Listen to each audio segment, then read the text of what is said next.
एक लड़का देर रात अपने घर पहुंचता है।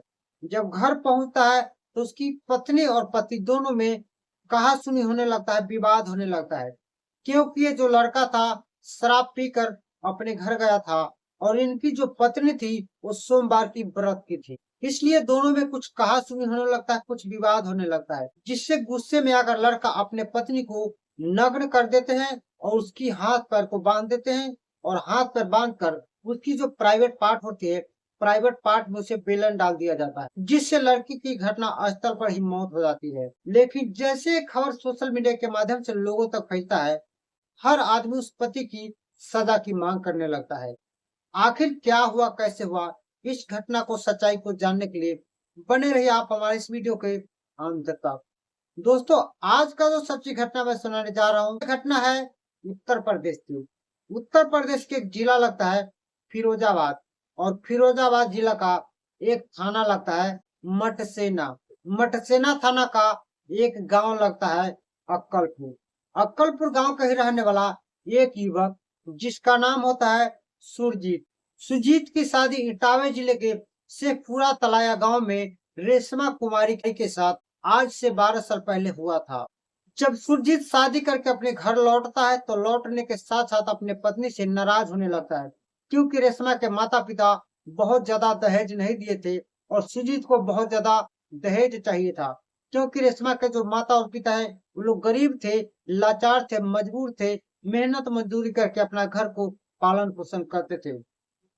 और इसी बात को लेकर सुजीत हमेशा रेशमा से लड़ाई किया करता था, झगड़ा किया करता था और रेशमा को यानी अपने पत्नी को उसके माता-पिता से बात भी करने नहीं दिया जाता था, जिससे रेशमा भी परेशान रहा करती थी। जब रेशमा अपने माता-पिता से बात करने की कोशिश करती, सुरजीत उसे मारता, पीटता, दबाता और कहता, यदि तुम्हें अपने माँ-बाप से इतना ही प्यार और इतना ही लगाव है, तुम इस घर को छोड़कर अपने माँ-बाप के पास चली जाओ।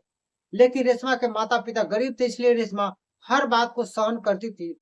उसके बाद सुरजीत 5 अगस्त 2024 को शराब पीकर देर रात अपने घर पहुंचता है। जब घर पहुंचता है तो उनकी जो पत्नी होते है रेशमा, अपने पति की लंबी उम्र के लिए सोमवार की व्रत रखी होती है।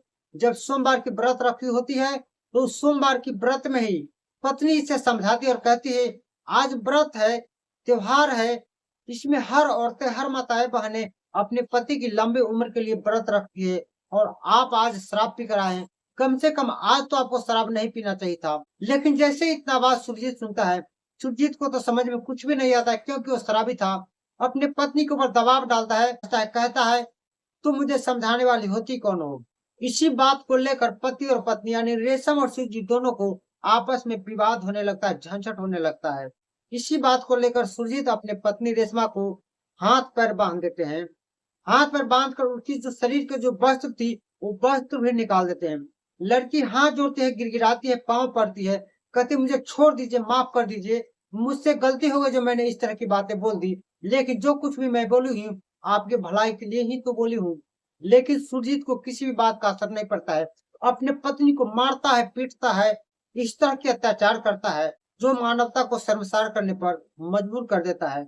लड़की पाँव पकड़ते है, गिड़गिड़ाती है, रिहाम के लिए भीख मांगती है, लेकिन सुरजीत को किसी भी बात का असर नहीं पड़ता है।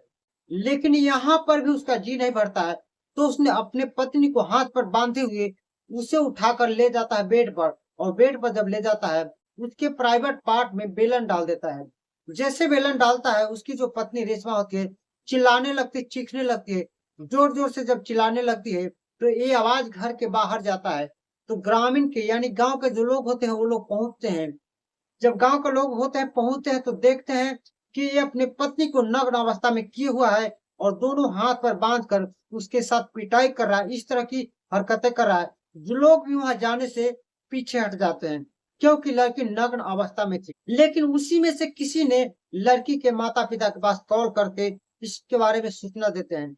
जैसे लड़की को माता-पिता को ये सूचना मिलता है, लड़की के बड़ा भाई जिसका नाम होता है अवधेश, अवधेश अपने बहन के घर यानी अक्कलपुर में पहुंचता है। जब पहुंचता है तो देखता है कि उनकी जो बहन थी वो बोल नहीं पा रही है, समझ नहीं पा रही, किसी को पहचान नहीं पा रही, क्योंकि लड़की जो थी गंभीर रूप से वह घायल हो गई। लड़की का जो भाई होता है अवधेश अपनी बहन को हॉस्पिटल में दाखिला कराता है।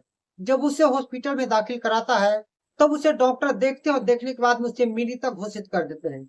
लेकिन डॉक्टर पूरी तरह से समझ जाते हैं, क्योंकि इस लड़की को मौत नॉर्मल नहीं हुआ, इसलिए डॉक्टर उसे जांच पड़ताल करते हैं और जांच पड़ताल के दौरान ही उस लड़की के प्राइवेट पार्ट से 8 इंच का बेलन निकलता है। जब 8 इंच का बेलन निकलता है, तब डॉक्टर ने पुलिस को फोन करके इसके बारे में सूचना देते हैं। जैसे यह सूचना पुलिस को मिलता है, पुलिस की टीम भी मौके पर हॉस्पिटल में पहुंचते हैं और पहुंचकर सबसे पहले डेड बॉडी को यानी सबको अपने कब्जे में लेते हैं और कब्जे में लेकर पोस्टमार्टम के लिए उसे भेज देते हैं और जांच पड़ताल करना शुरू कर देते हैं। तब अगले दिन यानी 6 अगस्त को रिपोर्ट आता है, तब पता चलता है कि उस लड़की के शरीर पे जगह-जगह दाँत से काटा गया था, यानी दाँत से काटा गया था। उसके शरीर पे बेल्ट से प्रहार किया गया था, लाठी डंडा से मारा गया था और उस लड़की के प्राइवेट पार्ट में 8 इंच का जो बेलन डाल दिया गया था, जिससे उसकी जो प्राइवेट पार्ट की जो आंत होती है, वो आंत पूरी तरह से फट चुकी थी, जिसकी वजह से लड़की की मौत हो गई थी। उसके बाद पुलिस गंभीर धाराओं में नामजद मुकदमा दर्ज करके इन सबों को जेल भेज देते हैं और ये जो लड़की इनके पास 3 बच्चे हैं, वो 3 बच्चे भी अब अनाथ हो गए हैं। तो दोस्तों, इस पूरे घटनाक्रम को सुनाने का मेरा उद्देश्य ये नहीं है किसी को परेशान करना, किसी को दिल दुखाना, बल्कि आपको सचेत करना, आपको जागरूक करना। क्योंकि किसी भी स्थिति और किसी भी परिस्थिति में गुस्से में आकर, आवेश में आकर इस तरह की कदम न उठाए, जिससे आपका हँसता-खेलता परिवार 1 मिनट में बर्बाद हो जाए। बाकी इस विषय में आप क्या सोचते हैं? अपना राय हमें कमेंट बॉक्स में ज़रूर बताइएगा। वीडियो अच्छा लगा तो लाइक करें, चैनल पर नए हैं तो चैनल को सब्सक्राइब और दोस्तों में शेयर अवश्य करें। फिर मिलते हैं किसी नेक्स्ट वीडियो में, तब तक के लिए अपना ख्याल अवश्य रखें।